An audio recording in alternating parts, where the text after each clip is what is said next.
시청자 여러분 안녕하십니까. 8월 23일 전옥현의 안보정론을 시작하겠습니다. 이번에는 이제 검찰 법원 추미애 관련 뉴스를 종합적으로 분석해 드리겠습니다.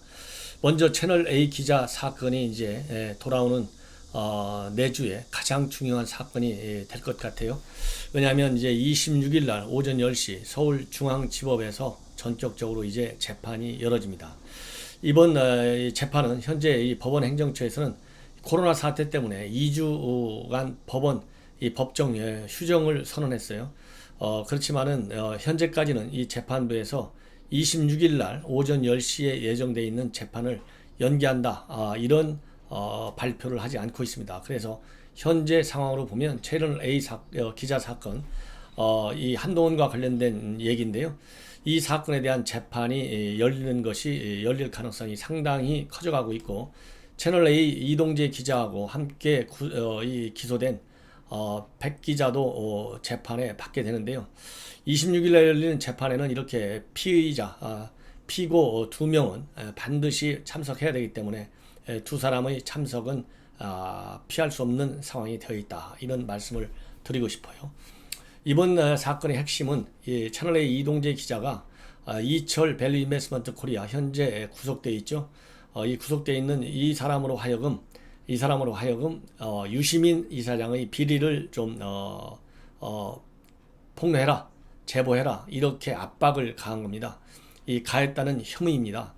그런데 지금 문제는 지금까지 대법원 판례를 보면 이 강요 미수와 관련해서 이 해악의 고지가 구체적으로 있었느냐 없었느냐, 이것이 관심인데요.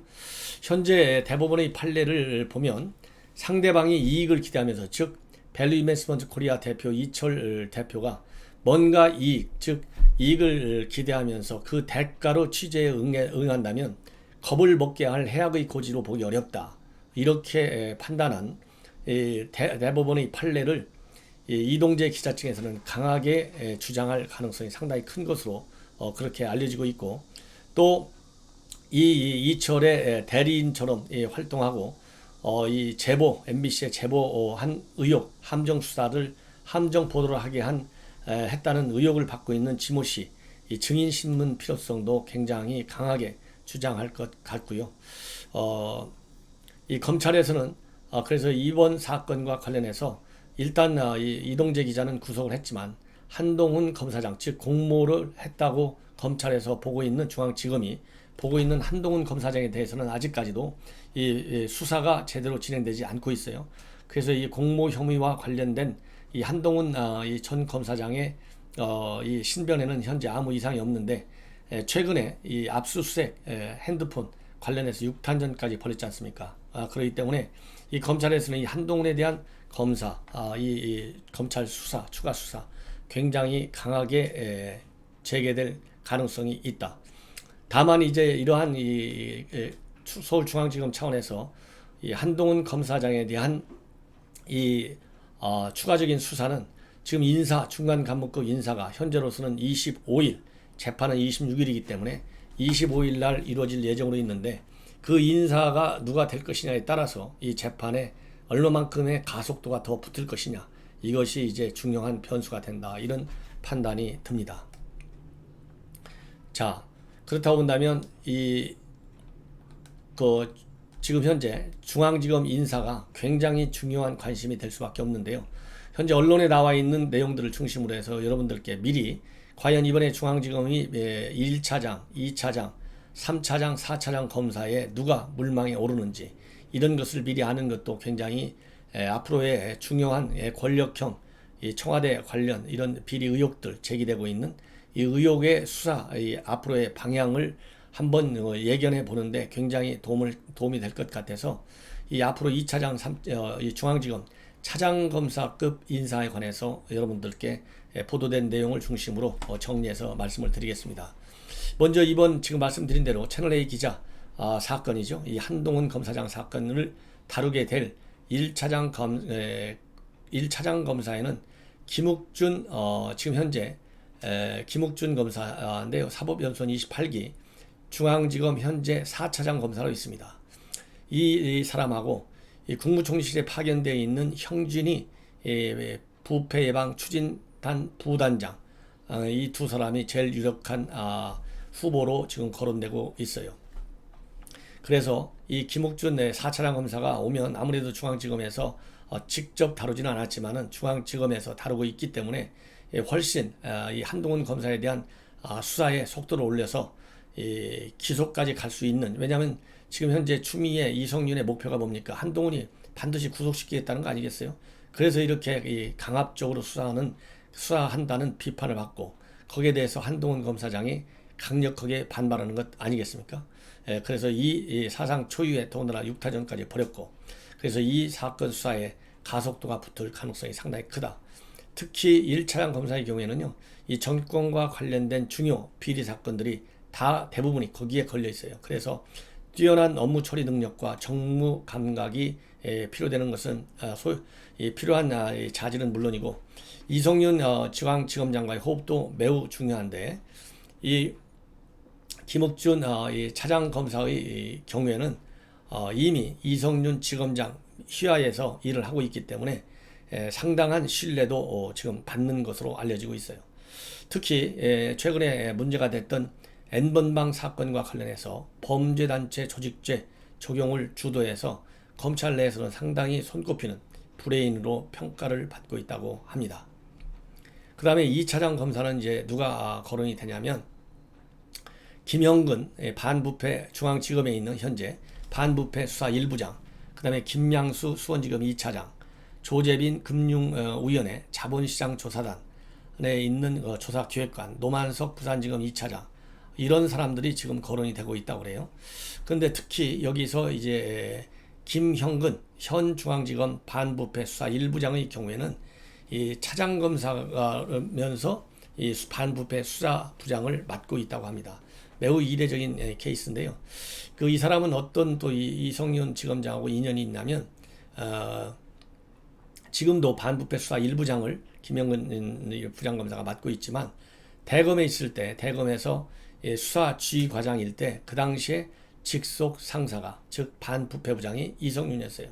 이러한 각별한 근무 인연으로 인해서 지금 현재 차장검사임에도 불구하고 반부패 수사부장을 맡았어요. 그래서 제가 보기에는 이 사람이 가장 강력한 이런 특수통이기 때문에도 이 차장 검사 물망 제1순위가 되지 않을까, 이런 생각을 하고 있고요. 그 다음에 신임 3차장 검사에는 현재 국정원에 파견 중에 있는 양중진 검사, 정진우 순천지청 차장검사, 주상용 통영지청장 등이 거론이 되고 있다고 합니다.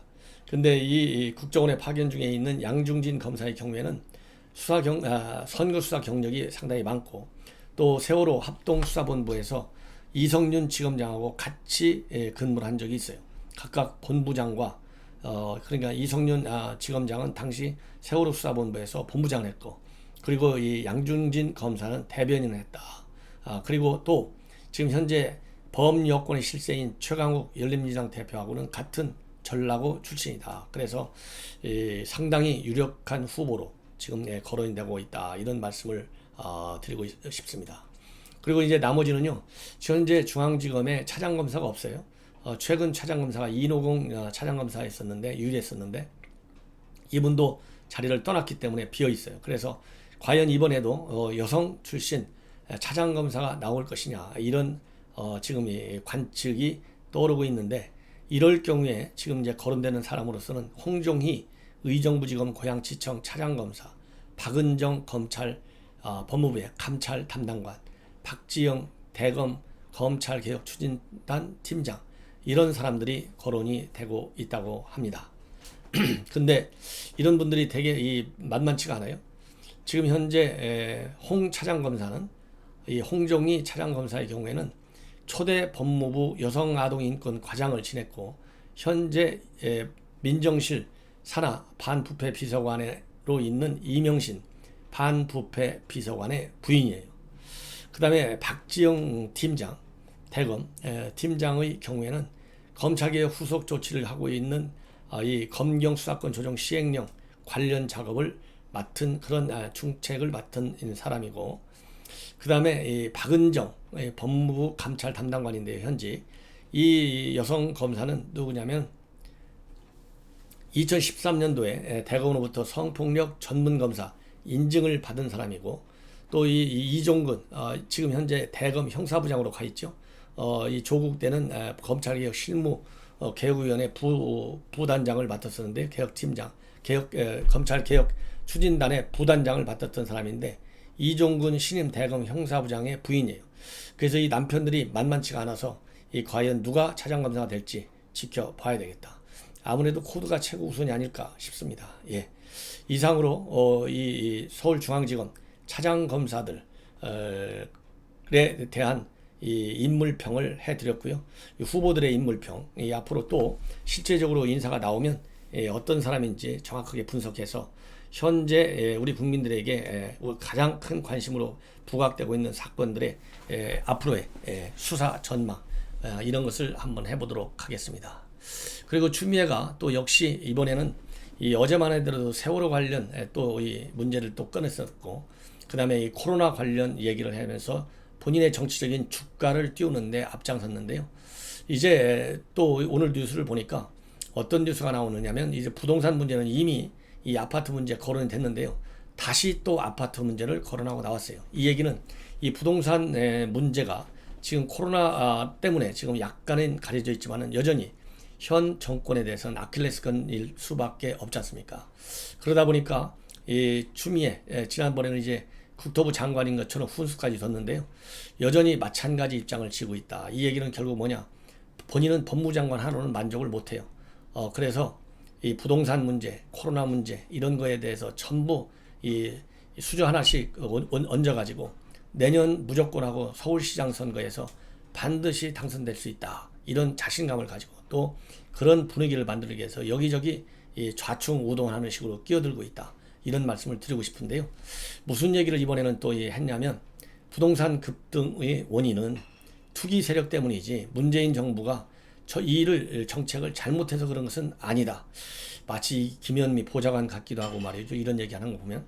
그러면서 자기 또 이 논리를 했는데 정말 큰일 날 논리를 했어요. 제가 보기에는. 왜냐하면 투기 세력 때문이다 이렇게 해놓고, 투기 세력은 일반 주부는 물론이고요. 젊은 층 이런 사람들마저, 일반 주부에 의해서 젊은 층마저 투기 대열에 뛰어들고 있고, 투기 심리가 전염병처럼 사회적으로 번졌다. 그래서 전적으로 정부 탓이라고 할 수는 없다 이렇게 했는데, 이 내 집 마련을 하겠다는 것이 주부고 또 젊은 층들 아니겠어요? 그래서 사다리를 놓고서 올라갈 때 하나씩 전세, 월세, 전세, 그 다음에 조그마한 주택, 더 큰 주택 이렇게 올라가는 게 이 주부와 젊은 층의 꿈과 희망이 아니겠습니까? 이런 사람들의 생각을 내 집 마련 그런 희망 이것을 전부 투기 세력화하고 있어요. 그러니 얼마나 이 추미애 장관이 잘못된 사람이냐, 정말 큰 문제다. 저는 그런 생각을 하지 않을 수가 없습니다. 그러면서 2018년도 부동산 시장에서는 부동산 스타 강사들이 일반 증시처럼 일반 투자자를 모으고 표적 삼은 대상자들을 버스를 타고 사냥하고 다니는 등 부동산 시장 작전 세력을 움직였다. 그래서 부동산 정책을 비웃는 작전 세력이 있고, 그에 동조하는 사람이 일반화되어 있기 때문에 어떤 정책도 뒷부이 될 수밖에 없고, 이런 걸 가지고 전적으로 정부 탓이라고 할 수 없는 이유다. 이렇게 얘기를 하고 있는데 정말 큰일 났다 이런 생각이 듭니다. 그 다음에는요, 이제 마지막으로 지금 현재 정부 여당에서 이 공수처법 부동산 문제 때문에 밀렸고, 코로나 문제 때문에 또 밀리고 있어요. 그러면서 이제 정기국회가 곧 열리게 되거든요. 이러다 보니까 뒤로 밀려있던 공수처, 지금 현재 문제가 뭐냐면 공수처장 후보 추천 위원을 선정해야 되는데 미래통합당에서는 꼼짝도 안 하고 있습니다. 그 중에 하나는 여러분들 잘 아시다시피 공수처법은 악법이다. 이건 잘못됐다. 그래서 이건 헌법 위반이다. 그래서 지금 헌법재판소에 이 헌법소원 심판과 효력정지 가처분 신청을 내놓고 있어요. 그래서 이 미래통합당에서는 이러한 공수처법 이 헌재 판결이 나오기 전까지는 이 공수처 후보 추천 위원 절대 하지 않겠다라고 하는 강한 원칙을 지금 지키고 있어요. 왜냐하면 공수처법은 우리 미래통합당 주장에 의하면 11개 조항에서 문제가 있다는 겁니다. 헌법상 과잉 금지의 원칙, 또 사회적 특수계급 창설 금지 위반, 또 평등권 침해, 공무원의 정치 중립 의무 위배, 입법권 남용, 삼권 분립 위배 이러한 문제점이 있기 때문에 헌법 소원을 신청한 상황입니다. 그럼에도 불구하고 이렇게 지금 현재 민주당에서 다시 이것을 끌어내고 있다.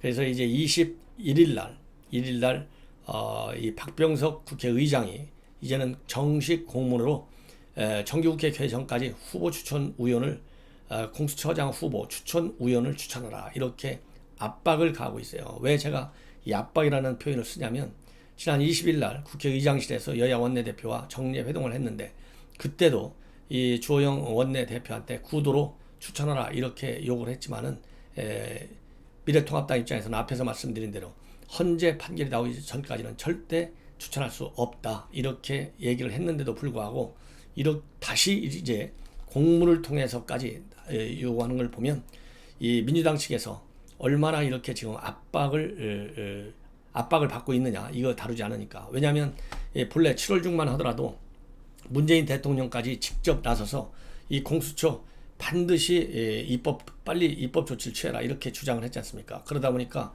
그 연장선상에서 그야말로 입법부가 이러니까요. 행정부의 시녀다, 청와대의 시녀다, 청와대의 출장소에 불과하다 이런 얘기를 듣고 있다 이런 말씀을 드리지 않을 수 없습니다. 그리고 어제부터 나온 얘기인데 지금 민주당에서는 이번 8.15 광복절 집회를 허용한 판사 실명까지 거론하면서 이 법을 개정하겠다 이런 움직임이 있지 않습니까? 그러면서 다른 한편에서는 청와대 청원까지 냈어요. 그래서 이 청원까지 냈는데 20날 청원을 냈습니다. 이게 20날이니까 그 목요일 날 냈군요. 그런데 이제 3일 만에 23만 명을 넘어섰다. 판사 해임하라고. 이게 도대체 이게 제대로 된 민주주의인지. 제가 보기에는 청와대 국민청원 게시판 이거 문재인 정권 들어와서 만든 건데요. 물론 제대로만 정치적인 색깔과 관계없이 오로지 국민 편에 서서 청원 게시판을 운영한다면 칭찬을 받을 일이지만 지금 국민청원 게시판은 임의적으로 정치적인 잣대 하나만 가지고 청와대가 이걸 다루고 있어요. 그렇기 때문에 저는 이 긍정보다는 부정적 영향이 더 크다 이런 의미에서 이 청와대 국민청원 게시판 없애라는 청원을 좀 우리 국민들이 냈으면 하는 생각이 듭니다. 그래서 이 해임 청원한 것도 대단히 문제고 이러다 보니까 이 진중권 씨 같은 경우에는 이 박주민이나 최강욱 이런 또라이들이 박형순 금지법을 만들 수도 있고 지금 현재도 이미 이원호기가 지금 만들고 있어요. 예, 박형순 금지법 이런 정말 어처구니 없는 일들이 벌어지고 있다. 예, 이런 말씀을 전해드리고 싶습니다. 그래서 이 진중권 씨 표현에 의하면 이런 이 판사 실명까지 걸어가면서 법을 만들겠다고 하는 것은 운동권 정권의 한계를 보여주는 것이다. 이렇게 실책을 하고 있습니다. 시청자 여러분 이것으로 제 방송을 마치겠고 또 중요한 뉴스 계속해서 분석해 드리겠습니다. 시청자 여러분들의 적극적인 성원을 당부드립니다.